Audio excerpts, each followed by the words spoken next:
এদিন মই আপোনালোকৰ সৈতে মত বিনিময় কৰিছিলোঁ যে গৰুখুটি বুলি নহয়, যে গোটেই সেই অঞ্চলৰ চৰাঞ্চলৰ মাটিখিনি অতি সোনকালে তাক যদি উচ্ছেদ নকৰে, তাক নতুনকৈ খেতি কৰিবলৈ কোনে ক'লে?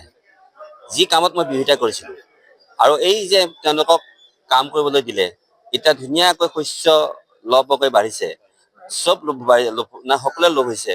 আৰু ইতিমধ্যে আমাৰ চৰকাৰখনে এটা ভাল কাম কৰিছে কি, যে এই গোটেইখিনি মাটি আমাৰ প্ৰকল্প, বিশেষকৈ গৰুখুটি প্ৰকল্পৰ মাজত সোমাই দিছে এটা কাৰণেই, যে ভৱিষ্যতে সেই মাটিখিনি আমাৰ যদি গুৱাহাটী নিকটৱৰ্তী হ'ব, বহুত ডাঙৰ ডাঙৰ পৰিকল্পনা আমাৰ মুখ্যমন্ত্ৰী মহোদয় আছে। আৰু লগতে এইটো কথা আপোনালোকে জানে যে এটা একুৱা পাৰ্ক দিয়া হৈছে, আৰু অকল একুৱা পাৰ্কেই নহয়, যে এটা গুৱাহাটী মহানগৰী অন্তৰ্গত হ'ব।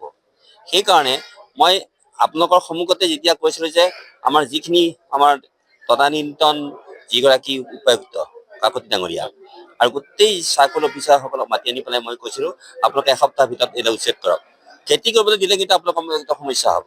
কিন্তু তেওঁলোকে মোৰ কথা নুশুনিলে, ক'লে কি যে লাহে লাহে কৰোঁ, লাহে লাহে কৰোঁ, লাহে লাহে কৰোঁ। গতিকে এনেকুৱা এটা অবাঞ্ছিত ঘটনা হ'ব বুলি আমি আগতেই জানো। এতিয়া একো নাই, অবাঞ্ছিত ঘটনা ঘটিছে, তাৰ প্ৰতিফল কৰ্তৃপক্ষই পাবই। কাৰণ ইয়াতে কোনো ক্ষেত্ৰতে আমি মানে যিখিনি অবাঞ্ছিত মানুহ, এই মানুহবিলাকৰ দপদপনি আমি কেতিয়াও সহ্য নকৰিম।